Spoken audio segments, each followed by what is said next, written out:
This is the Everyday AI Show, the everyday podcast where we simplify AI and bring its power to your fingertips. Listen daily for practical advice to boost your career, business, and everyday life. Google got so many things wrong when it came to the release and the marketing behind their new Gemini model. It's been almost a week. Yes, I took that long to decide how I'm going to deliver today's episode, because I think that there's a problem going on right now with Google. And I really want to talk about whether that this new Google Gemini model, its latest large language model, is a ChatGPT killer or just a marketing stunt gone horribly wrong. All right. So we're going to talk about that today on Everyday AI. This is your daily live stream, podcast, and free daily newsletter, helping everyday people like you and me not just learn what's going on in the world of generative AI, because there's a lot, but how we can all actually leverage it, how we can use everything that's going on day to day, these new tools, tips, techniques, and strategies, how we can use them, understand them to help grow our companies, grow our careers. My name's Jordan Wilson. I'm your host, and I want to know your thoughts. What do you think so far of this Google Gemini? Have you used it yet inside Google Bard? Do you think Google handled it well? I want to know from you. Today's going to be one of those shows where I ask a lot of questions of our live audience. If you are joining us on the podcast, thank you as always. We appreciate your support. Please follow us, leave us a rating, but also check the show notes. Every single day we leave show notes in there, so you can come back here. You can join the conversation going on LinkedIn and other social media. So please, I want to hear from everyone out there, because I think today's episode on Google Gemini is extremely important to talk about, because it's actually about the bigger picture. It's not just about Google Gemini. It's about the company, Google. It's about the state of large language models. So I do want to hear from you. So before we get started, as we always do, let's talk about what's going on in the world of AI news. So it was only a matter of time, but AI can officially read our minds. Scientists have developed a new groundbreaking technology that can read human thoughts and convert them into text through an EEG cap in an AI model. So this technology was developed by the Graphen X UTS Human-Centric Artificial Intelligence Center at the University of Technology in Sydney, in Australia, and it was recently featured at a prestigious AI conference. That was a mouthful, right? But this system uses an EEG cap to record and decode brain activity, and an AI model named DeWave to translate EEG signals into coherent words and sentences. Yes, this is not science fiction. This is real science. But yeah, apparently now, this was just unveiled today. Yeah, AI can read our minds and actually put it into coherent words and sentences. I'm actually happy for this, for those times when I'm thinking about something AI related and can just get it down on paper, right? All right, next piece of news. How prominent are hallucinations in AI models? Well, it's so prominent, the word hallucinate is now officially the dictionary.com word of the day. Word of the year. Yeah, word of the year. So hallucinate, if you don't know, it means when an AI model gives you false or inaccurate information. So every single year, dictionary.com toward the end of the year names their word of the day or word of the year. And this year, it's hallucinate, right? It's something we talk about on the Everyday AI show all the time. We've done multiple episodes specifically on how to get large language models to hallucinate less. So if you're like every other person out there and you're worried about hallucinations, make sure to go to youreverydayai.com, search the word hallucination or hallucinate, and you'll find so many different episodes that will help you. And so a little more about hallucinate. So this term emerged from technical jargon in the 1970s, which I didn't know. And it has seen a 46% increase in lookups this year. Oh man, side note, I used to just look up words all the time in the dictionary for fun. Weird, right? All right. Last but not least in AI news, political robocalling is changing due to AI. So a Democratic congressional candidate in Pennsylvania's 10th district is using an AI-powered phone campaign to reach voters and fundraise, making it the first of its kind, officially known at least, in U.S. politics. So the company is Civox, and that's the company behind the AI campaign, hopes to start a public conversation about the role of AI in politics. So I'm not sure how y'all feel about this, but especially here in the U.S., political robocalls and robotexts are terribly annoying, but they're extremely prominent. Especially when we get into that election season, with an election now about less than 11 months away here in the U.S. So expect, if you haven't started getting calls from actual AIs that you can talk back and forth with, unfortunately, I think you're going to have to expect that soon. All right, so there's more. There's always is more news, more what's happening in the world and how it affects you. Make sure you go to youreverydayai.com, sign up for that free daily newsletter, where every single day we break down the conversation that we have on the podcast, on the live stream, but also we cover just about everything else. We have our AI news, which is, some of the things that I previewed, as well as others, fresh finds, which are just different important things happening in the AI world, kind of across the internet. And we have a whole lot more, as well as previewing other shows that we have coming up on Everyday AI. All right, big wind up this morning. If you're joining us, let me know. I want to know from you. How hot should this hot take be? Should this Hot Take Tuesday be when I'm talking about Google Gemini? Let me know if you're joining us live. Should I take it easy on them? Should I tell how it really is, or should I just burn all the bridges? Should I just go full hot take mode and make Google never want to talk to the Everyday AI show? Let me know. I want to know from you. And thank you, everyone, for joining us as always. Mike joining us. Good morning. Woozy and Tara joining us as well. Thank you all. Mike joining us. Liz. So many people. Thank you. But let me know, what are your thoughts so far on Google Gemini? I'm going to get into it. But I always want to hear from our audience. So what are your thoughts? What are your questions?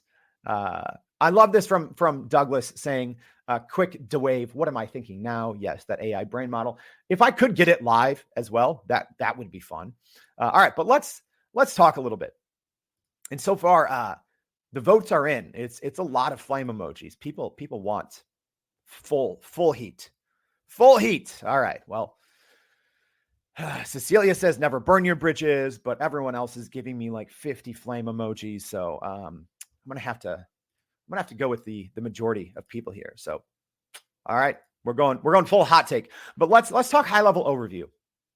Let's talk high level overview on Google Gemini, what this is, what it means. So yes, I've waited almost a full week.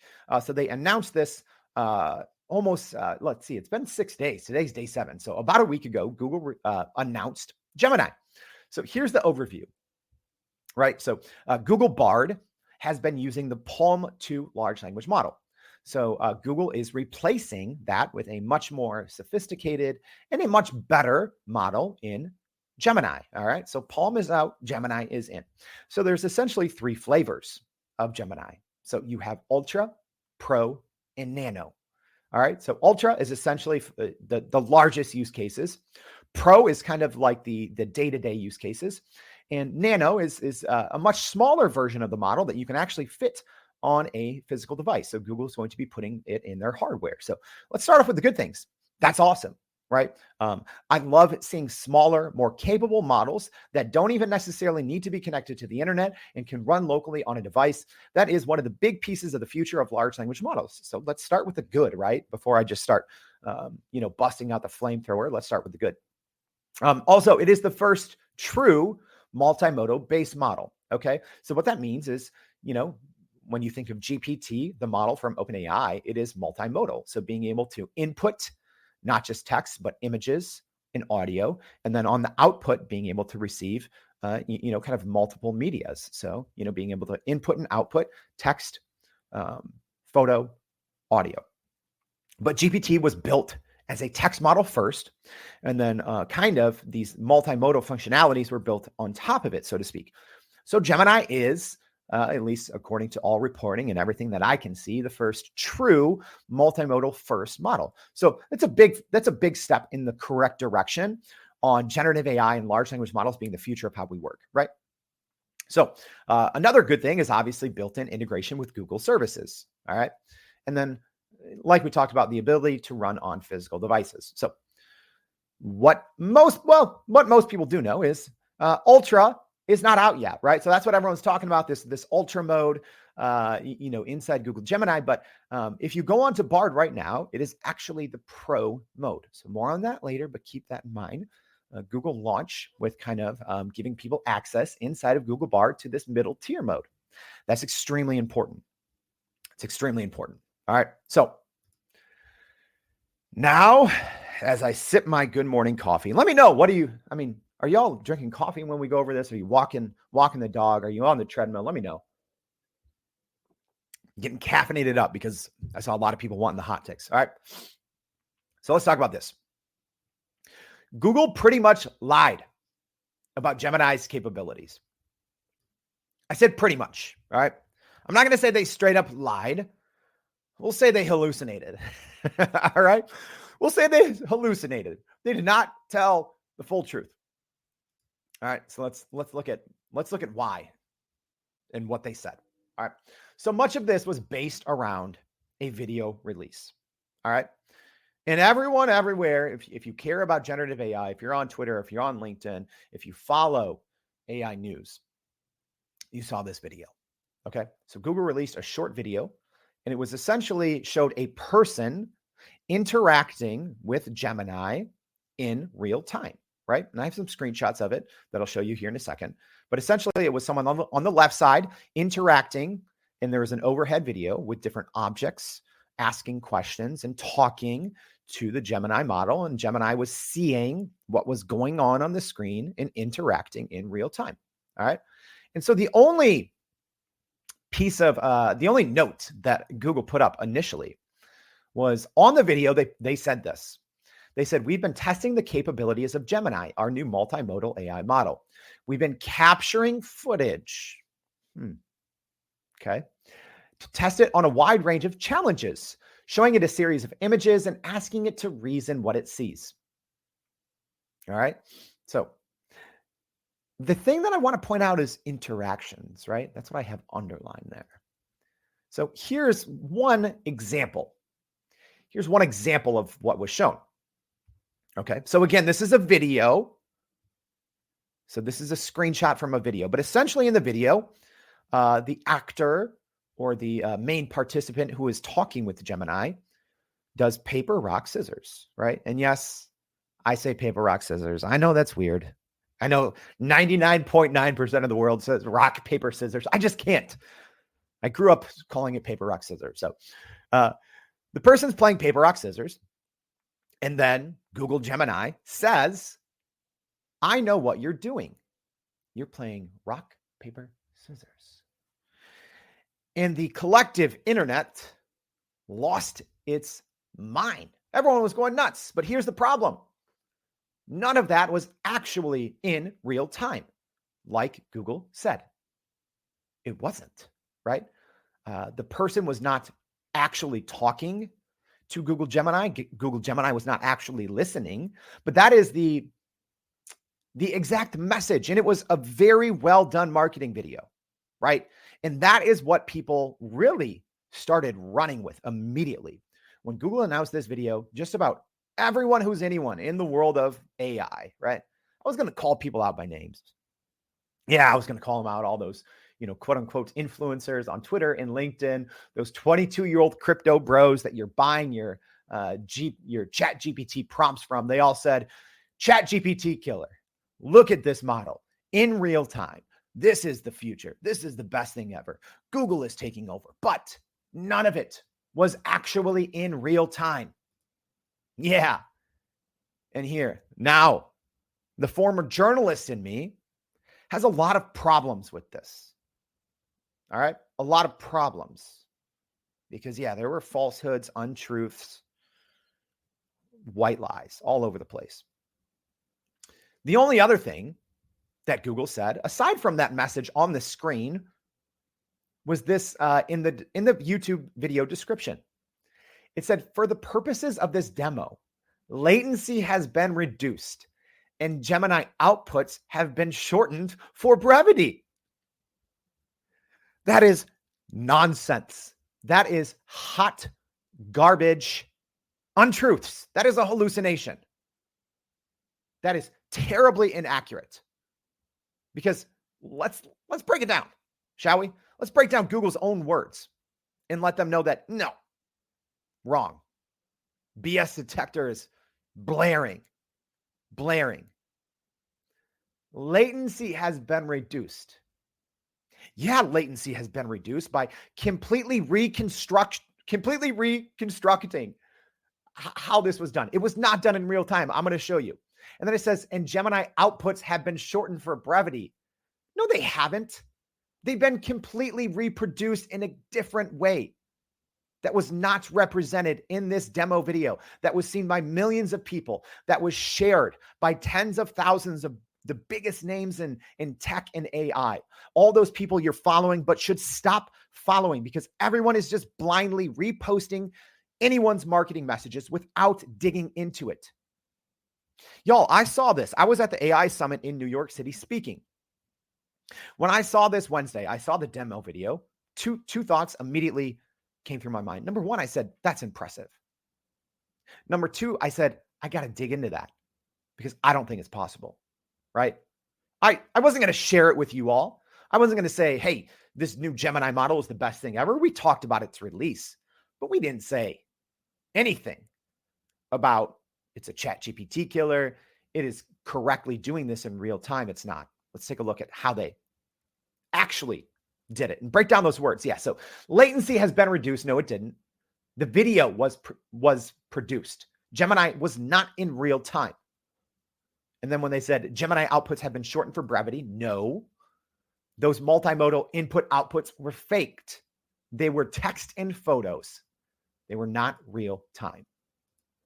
So we're going to leave links in the newsletter. So make sure if you're listening on the podcast or on the live stream, if you are not already signed up for the newsletter, what the heck is going on? Go to youreverydayai.com, sign up for the newsletter. We will leave a link to the paper because essentially on Google's developer blog, they eventually, I don't know the timing.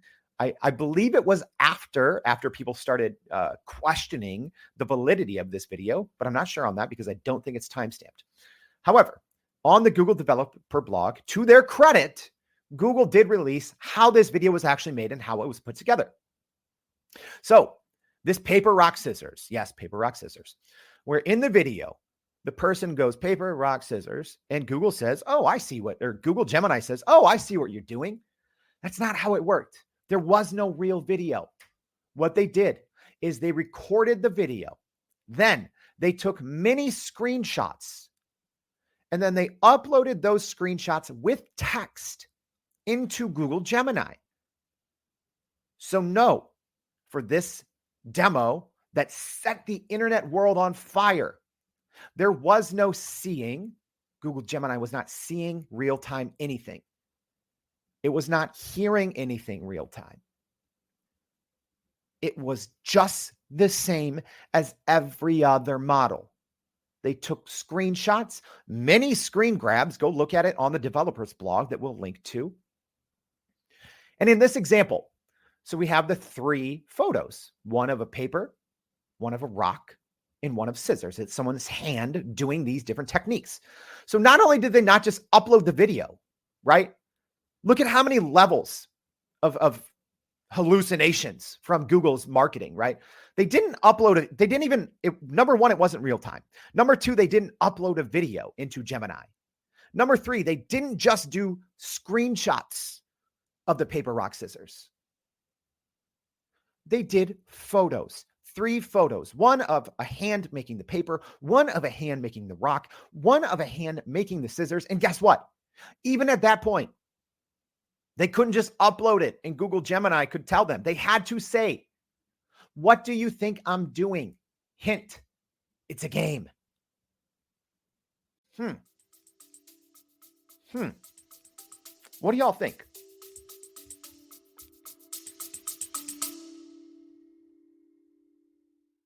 Are you still running in circles trying to figure out how to actually grow your business with AI? Maybe your company has been tinkering with large language models for a year or more, but can't really get traction to find ROI on Gen AI. Hey, this is Jordan Wilson, host of this very podcast. Companies like Adobe, Microsoft, and NVIDIA have partnered with us because they trust our expertise in educating the masses around generative AI to get ahead. And some of the most innovative companies in the country hire us to help with their AI strategy and to train hundreds of their employees on how to use Gen AI. So whether you're looking for ChatGPT training for thousands or just need help building your front-end AI strategy, you can partner with us too, just like some of the biggest companies in the world do. Go to youreverydayai.com/partner to get in contact with our team, or you can just click on the partner section of our website. We'll help you stop running in those AI circles and help get your team ahead and build a straight path to ROI on Gen AI.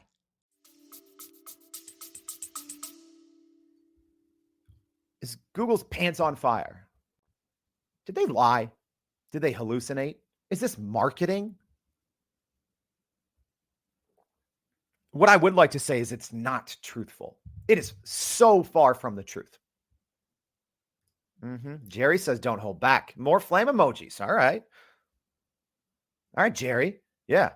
Mike says the hot takes are scorching. All right. Well, we'll keep it going then. We'll keep it going. But let's keep investigating. And let me tell everyone this. Yeah, since people are wanting the hot takes, stop listening to other people on the internet, right? I know that sounds weird, like, oh, only listen to me. I'm a former journalist. When a company tells me something, I never just talk about it on the Everyday AI show. I never put it blindly in the newsletter where thousands of people are reading and trusting what we're putting out there is true. If your mother says she loves you, get it in writing. Y'all, I was an award-winning journalist. When I see this kind of stuff, I know it is hot marketing garbage. And I'm never going to go on and just trumpet what all these other crypto bros are doing to get you to sign up for their newsletter so they can sell you some crap AI products that are going to go out of business anyways. That's not me. That's not Everyday AI. If you're listening, if you're watching, if you're reading our newsletter, we are giving you the truth. All right? And this was not the truth. From Google, it was not the truth. So, yeah. In other words, the entire premise of the video was faked. Okay? It's not like Google was announcing, new features on a camera, or Google was announcing, some new Gmail feature. No. The whole premise of this video and the whole secret sauce, or the whole USP, the unique selling proposition of this new Gemini model, was the multimodality, right? Was the fact that presumably Gemini could see and hear and talk in real time. And guess what? It was no better or no different than what we can already do with other models. And eventually, when people caught on days later, Google got scorched, rightfully so. You see these articles, says Google's Gemini marketing trick. An article from CNBC, Google faces controversy over edited Gemini AI demo video. Yes. But the initial reaction was Google's stock shot up through the roof. And now, since that happened, and since people realize, yeah, Google, you faked this wasn't truthful, their stock has been going down, and I think it should continue to go down. But also, I'm curious, for our live stream audience, did you believe the video? 99% of people did. I'm a skeptic. I'm a little bit cynical at times. The old journalist in me just didn't believe a single thing. But I think most people, even very smart people that I trust, were duped. And Google has been getting dragged through the mud ever since. Now, you thought the takes were hot before. Here we go. Whew. I'm settling in my seat because the takes are going to get even hotter. Here's the thing, Google. Why would you put out a video like this? Did you really think that no one was going to notice? Did you think that no one was going to dig in? Did you think that no one was going to explore how this seemingly revolutionary, that piece of technology, y'all, if it worked like that live and in real time, that is not only bigger than ChatGPT, that's one of the biggest technological innovations since the smartphone. But it wasn't true. Here's the thing. No one's talking about this. You can do the exact same thing in ChatGPT. I literally took the exact same prompt in the same pictures. And obviously, I uploaded the same thing. I said, what do you think? The same photo inside of ChatGPT, inside of their multimodal GPT-4. I uploaded the photo. I said, what do you think I'm doing? Hint, it's a game. The exact same thing that Google did. It wasn't a video. They uploaded a screen. They uploaded photos and text. My gosh, this is embarrassing for them. But guess what? GPT-4 did it just fine, obviously. So here's my other bone to pick, right? Because right now we talked about the three models, Ultra, Pro, and Nano. Right now, Google Bard has the Gemini Pro model, which is not very good, right? So we are comparing, even in these screenshots, we are comparing this Ultra model that's not even out yet. It will reportedly be available sometime in 2024. So we are comparing an unknown model that no one out there can test or use to GPT-4, which is already out there. So guess what? We could have recreated, in theory, this entire thing in GPT-4 that's already out. And I'm showing you an example of it. Huge fail from Google marketing. Huge fail. But that might not be the most concerning part, right? The fact that, hey, it actually wasn't live. Hey, we actually just took a bunch of screenshots and had to do a lot of prompting inside Gemini to get this to work correctly. And then we took those responses and narrated them back. Oh my gosh. So deceitful. But that might not be the most concerning part because like I talked about, the public perception was already set by the time 3 days later that people realized, wait, this isn't how it worked. It wasn't real time, right? Because every single person out there, every little influencer on Twitter trying to get you to buy something crappy from them, every single news outlet just blindly said, Gemini more powerful than GPT-4. And, everyone on Twitter essentially put the same thing out there. Here is the ChatGPT killer. No, Gemini was not a ChatGPT killer. They were promoting a model that none of us can see, use, or benchmark. All right. So here's the problem. Yeah. Like Douglas said, I thought it was an impressive video, but we need to see it, touch it, feel it before we can believe it. Absolutely. The truth is important, like Brian is saying. Cecilia brings up a great point. She said, did Google lie or did we all assume, and you know what that makes out of you and me? Yeah. I think it was both, Cecilia. I think the majority of people just assumed and took, their spoon-fed information from Big Google and just reposted it to try to get people to sign up for whatever crappy product or service that they're offering ultimately in the end. But I think also, yes, Google faked it. Google represented that this was happening live and in real time. And not only did they misrepresent it, but even their language, right? When they said, hey, these are interactions. Those weren't interactions. Those were not interactions, right? And and when they said it's been edited for brevity, no, it wasn't. No, it wasn't. It was just screenshots. It was completely reproduced and reconstructed from scratch. None of those live interactions actually happened. Like I said, that's why I said probably lied in parentheses, but they faked it. This was full-blown big tech hallucinations. Bad. It was bad.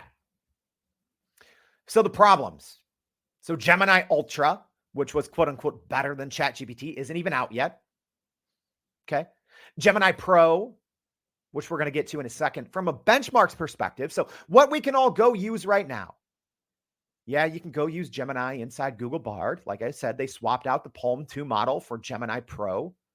It is in line with GPT 3.5. Okay. The benchmarks were not favorable. So the combination of those things, number one, the best model you can't use. Number two, the model you can use is testing like GPT 3.5. And number three, the benchmarks were not favorable. Let me ask Google, why did you release this now? This was a huge, huge failure, releasing this now. Not just the way that you released it, but the timing of it all. Because actually, about 4 days before this announcement, there was all this reporting that was saying that the Gemini model was getting delayed until 2024, right?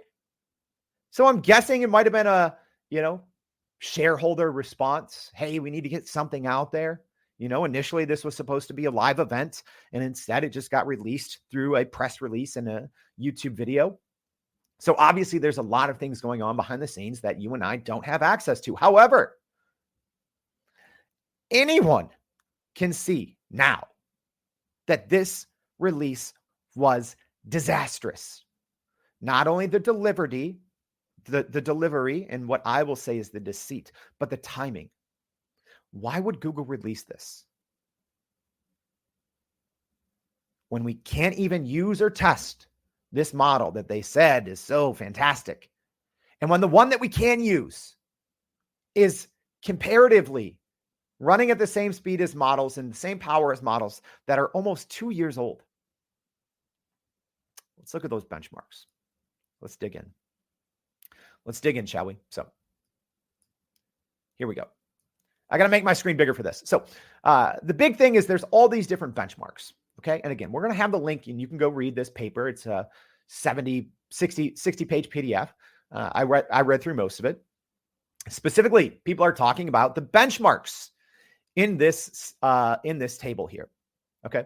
Where it's comparing Gemini Ultra, Gemini Pro, GPT-4, GPT 3.5, and some other models across different benchmarks. And what Google said was Gemini Ultra was ahead of GPT-4 in 30 out of 32 benchmarks.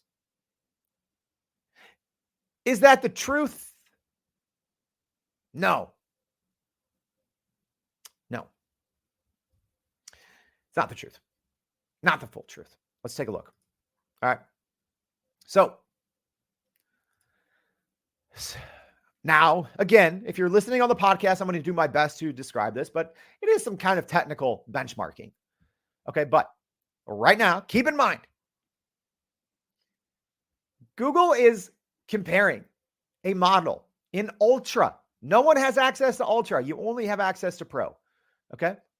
That no one can test. And they're also using different testing methodologies. So I have highlighted here Gemini Ultra and Gemini Ultra and GPT-4. And you'll see that for the most part, in every single one of these, except HelloSwag, which GPT-4 wiped the floor with Gemini Ultra in HelloSwag, which is actually a very unique test. But in every other test, Gemini Ultra outperformed GPT-4. Well, number one, I would hope so. I would hope that an unreleased model would outperform the model that's already been in production for almost a year. Gosh, I would hope. How embarrassing would that be? Okay. But look in the details, y'all. Look in the details. I know it's kind of hard to see. So let's look at this test, which is GSM 8K, which is grade school math. All right. The difference is the Gemini Ultra went through a 32 shot. And the same thing with the MMLU, which we're going to talk about here in a second. It went through a chain of thought 32 shot. So without getting too technical and too into the weeds, Chain of thought is a methodology of prompting that makes it much easier or much more increases the likelihood of a model getting it correctly. So a 32 attempt chain of thought, that's what they are comparing to the GPT, where they're also looking at the 5-shot. Okay, so they're kind of cherry picking, right? So when you look at the GSM 8K, which is grade school math, it's a test. All of these are different tests and benchmarks that you can see how well, and you can see definitively how models perform against each other. So you can say, oh, this one's best at A, B, and C. This one's best at D, E, and F, right? But when you even look at the GSM 8K, Gemini Ultra did a 32-shot, and GPT-4 did a 5-shot. So you're comparing apples and orange slices here, Google, and no one else can run these tests to confirm them. Let's keep looking. Because here's the real story that no one is talking about. What we can all use right now, which is Gemini Pro. It gets straight up smoked in almost all of these benchmarks by GPT-4, which again, Google, what's the logic behind releasing a model? You know, all this hype, all this marketing, and say, well, number one, we didn't actually do this. It wasn't actually real time. And that's our way better model, and you can't use it yet. And obviously everyone rushes out to go try Gemini Pro inside Google Bard, and it's straight garbage. Anyone that used it said, oh yeah, it's way worse than GPT-4, and the benchmarks even confirm it. So Google, why on earth would you even, I would not have released Gemini Pro. Number one, I wouldn't have done this announcement at all. It was botched on every level. Number two, if you're going to do this, don't put Gemini Pro out there at all. Again, I know there's a lot of things that are above my pay grade and I don't understand, but if you put out and you release something and people go out and all they can use is Pro, number one, the average consumer is not going to know the difference. I'm not the average consumer. Most of the people listening to the show aren't. But the average person, they saw this on social media and they go into their Google Bard and they start using it and they see it's still hot garbage. It is outperformed by GPT on almost every single benchmark, and it is not even close. It is not even close. Not close. All right. And here's something that no one else is talking about. So MMLU testing, that is a massive multitask language understanding. So this is a newer and what a lot of people who are smarter than me call the gold standard for evaluating large language models. So it's essentially, think of it as like an SAT, right? It's not that simple, but this is kind of a standardized test to see how well different models can do in this massive multitask language understanding. Okay. So even when we look at Gemini Ultra, okay, the model that's not out yet. And if you look at the same testing methodology, a 5-shot, right, which is much more realistic, a 32-shot chain of prompt, that's not how people use large language models. You know, a 5-shot test is much more realistic. That is much more indicative or truthful in how most people might be using one of these models, right? So y'all, when you're comparing average use case across the quote unquote gold standard of large language model testing, Gemini Ultra scored an 83.7% on this MMLU, whereas GPT-4 scored a much higher score at 86.4%. Again, Google, did you not think this through? Because here's the other reality. This is not even out yet. This is not out yet, okay? So by the time it comes out, you know, whether it's first quarter of 2024, second quarter, how long until OpenAI releases GPT-5, right? Yes, it looks like Ultra is going to outperform GPT-4 on some metrics and through some testing methodologies, but for the most part, I think your best use case is the average person sees it as pretty similar to GPT-4. Why would you do that? Why did Google release Gemini. I think, y'all, it was a massive misstep. It was a masterclass in what not to do in marketing. And I actually think it set the Gen AI industry back, right? Because you had thousands of news organizations first reporting out, oh, hey, this is the new ChatGPT killer, right? Because they're essentially just copying and pasting Google's press release. Stop doing that. Tech journalists, investigate. Because it is not a ChatGPT killer. Because we don't know. We can't use it. All we can use right now is Gemini Pro, and it is not good. It is not good at all. Google shouldn't have released Gemini. They shouldn't. And they dropped the ball with Bard. Again, yeah. Kevin says GPT 4.5 will probably be released this month. Yeah. Kevin, if you know anything, let me know. I'm always following to see when things are going to be updated and released. But regardless, Google dropped the ball with Bard. Again. So I don't know if y'all remember this, but when Google first announced Google Bard, right? They did it in a big way, but also a huge failure. Because in the demo video, if y'all don't remember this, in the actual demo video that they showed that millions and millions of people ended up seeing, there was inaccurate information that took all of 5 seconds to disprove, right? So there was some, something flashed up on screen about, being able to see something with a telescope, and it got it wrong. And Google didn't even realize until after the fact. Didn't even fact checked. They just took whatever Bard produced in this demo as truth. Just like they wanted us all to do with Google Gemini Ultra. They botched the Bard release. They botched the Ultra release. And I think they're going to pay for it. And what I mean by that is their stock. All right.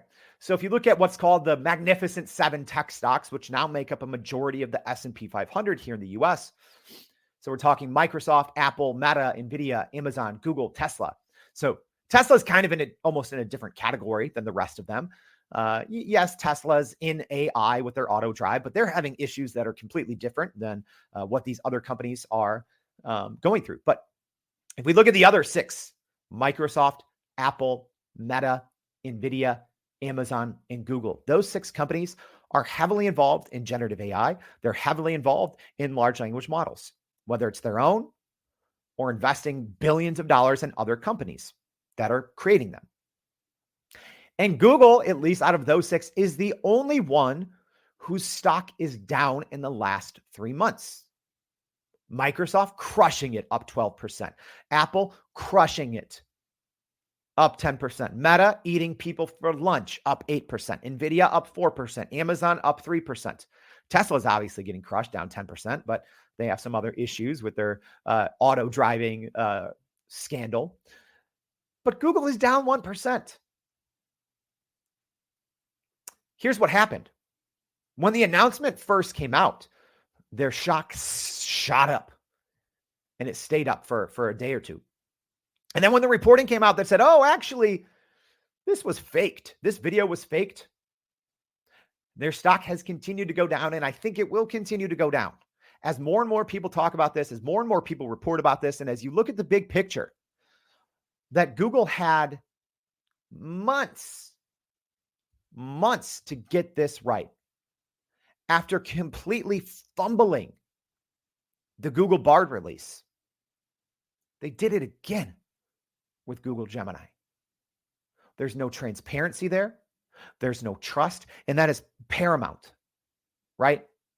If you want big companies to start using your product, if you want enterprise companies to use and promote and to feel good about your product, you have to establish trust. You have to be transparent. And what Google did is the exact opposite of that. All right. So they not only hurt themselves, they hurt their stock, they hurt their credibility. But I think this was a shot to the generative AI industry, right?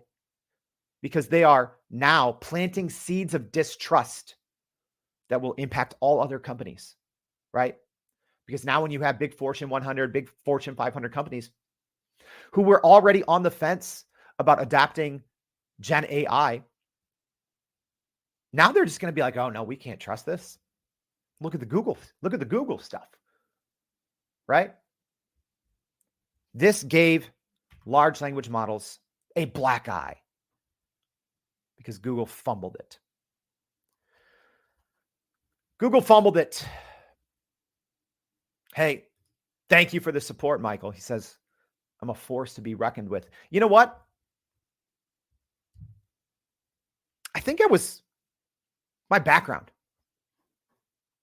sets me up to do this, right? I've been a tech geek my whole life. I have a digital strategy company. We've been using different generative AI tools with our clients for 4 years. We've been using the GPT technology since it was publicly released. In what was that? Copy AI was the first third-party service to offer it back in 2020. So we've been using the GPT technology now for almost 3 years for ourselves, for our clients. So I'm not new to this, right? I'm not an expert, but I'm not new. But y'all, you have to investigate. When a company says, oh, look at this great new thing, don't just repost it. Don't just copy and paste and say, oh, they're a ChatGPT killer. No, take your time and investigate. All right. I hope this was helpful, y'all.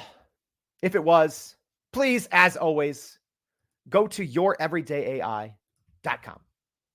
Why? Well, we have a newsletter that's actually based in facts, right? We're not like everyone else. We don't just, take whatever big tech company says and give it to you. We investigate everything. We talk to the experts. We ask them the hard questions, because if you are going to grow your company, grow your career with generative AI, you have to actually know the truth. You have to actually know how to use it. All right. So please, if you haven't already, go to youreverydayai.com, sign up for that free daily newsletter, hit us back, right? I answer all messages. It does take me a while, especially the LinkedIn DMs, but drop me an email. I try to respond to every single message. Whatever your question is, I try to respond. We try to point you in the right direction. We are here to help you learn and leverage generative AI to grow your company and to grow your career. If this was helpful, please share this episode with a friend. Leave us a rating, but also share this episode with a friend. So if you're on social media, hit that repost, share, whatever button is on social media. I don't know. But also, if you're listening on the podcast, if this was helpful, please share it with a friend. And I hope to see you back tomorrow and every day for more Everyday AI. Thanks, y'all. And that's a wrap for today's edition of Everyday AI. Thanks for joining us. If you enjoyed this episode, please subscribe and leave us a rating. It helps keep us going.